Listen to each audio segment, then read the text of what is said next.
Hi guys, welcome to this video right here. It's gonna be Randy Orton.vs. Justin Gabriel, and maybe it's a little bit too late right now since it is Tuesday. But I'm gonna give my raw review for the show that just happened, the 821.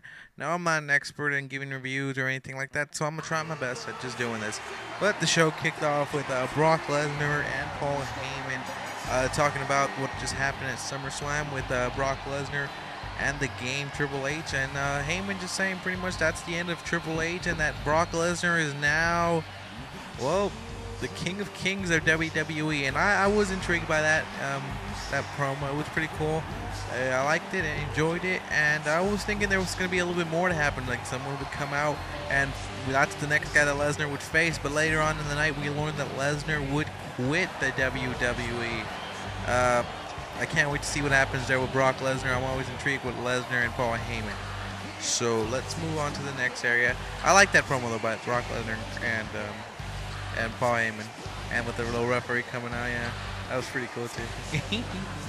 All right, let's get it to the next part. The first match of the night was a six-man tag match with Sin Cara, Kofi Kingston, and R-Truth defeating the Primetime Players and Cody Rhodes, and that was. It was better than I expected, man. It was a fun match for me to watch. The Primetime Players, at first I was not, at all intrigued with them, but now I'm getting more intrigued with them. They're pretty cool, and Kofi Kingston and Archers are pretty badass too. And it was a pretty fun match to watch, man. The way it ended was pretty cool too. So it was a good match. Not the greatest or anything, but not bad. But it was a cool match, man. And then we saw what was next after that. We had Ryback in that one. Ryback squashing two guys. And same old. Not a huge fan of Ryback, but hey, the guy gets people screaming his thing, the feed me more crap.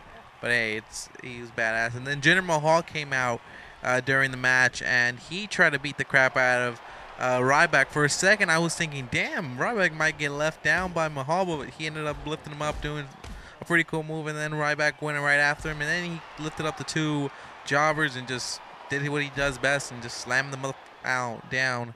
And then we would go to the backstage where it was AJ Lee announcing that Chris Jericho would face Dolph Ziggler in a SummerSlam rematch, where if Chris Jericho won, he would get Dolph Ziggler's WWE Money in the Bank contract, but if Jericho lost, he would be terminated from WWE. And when you heard that, you already knew what was going to happen, and Jericho would be leaving. But I'll talk about that later. And then we moved on to Randy Orton and Alberto Del Rio. I would think it was solid. All right, it was a solid, but Randy Orton did defeat Alberto Del Rio in that matchup, and I kind of had a feeling it would be Randy Orton when AJ said another person that could be in the World Heavyweight Championship picture, and I went like, it's gonna be Randy Orton. Come on, dumb. It's just that Del Rio would lose. Sheamus had some stuff to do with that, but forget it. I don't really care about that right there. So next we would move on to Brodus Clay and Damien Sandow. I was intrigued by this one too. I was looking forward to it, and Damien would win, but Brodus Clay would get the last laugh, and that was pretty fun, man. I can't wait to see what these two keep feuding. That was pretty cool, man. This is something fresh right here. Brodus Clay and Damien Sandow, two different styles going at it. And then we would have David Otunga, who would be coming out after calling AJ Lee crazy. You don't want to do that. She would put him in a match against the Big Show. And come on, man. The Big Show against David Otunga, we already knew who was going to win. Big Show picked up the win, and Big Show is just one huge dude. And then I had a match that, hey, I was going a little crazy for. Daniel Bryan and The Miz versus Kane and Zack Ryder. Nobody won this one. It ended in no contest.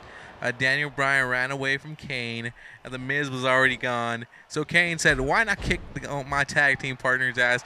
And Zack Ryder got taken out by Kane. First time by a chokeslam. Then Kane went outside and went after some guy right there and ringside. Got him out, and then he went like, let me go back in the ring and tombstone Zack Ryder. Poor Ryder, man. But at least Zack Ryder was on Raw, this week. That's all I can say about that. But hey, it was cool, and I'm liking this Daniel Bryan and Kane thing.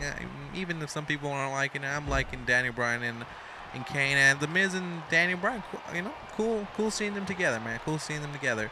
And then we would have a Divas Battle Royal some interesting things from here. Natalya and Tamina were dominating, and that was pretty cool to see, man. I'll always love seeing Natalya on TV, especially if it's on Raw, man. That's the girl right there. And Tamina did pretty cool, but they did kind of mess up at the ending. Caitlyn did mess it up, man. Caitlyn would win the Battle Royal, but she did mess up the elimination of Eve, and that kind of killed it for me. But hey, that's just. Hey, at least she won, man. At least Caitlyn won, and now she'll be probably facing the Layla at Night Champions or something like that. So that's what happened. And then we would move on to the main event match, which was Dolph Ziggler versus Chris Jericho. This one was a cool match, man. I loved it. I loved it. I didn't love it a lot, but I loved what these two were doing. Even though I already knew the result would be that Chris Jericho would lose. And then when I saw that zigzag hit, I was like, no, come on, Jericho, just kick out, man. I see that there's still time left. Just kick out. And he did it, and I was like, oh, I knew this was going to happen, but oh, well, man. At least Dolph Ziggler got, I'm thinking he got over. He got over, right there with that one.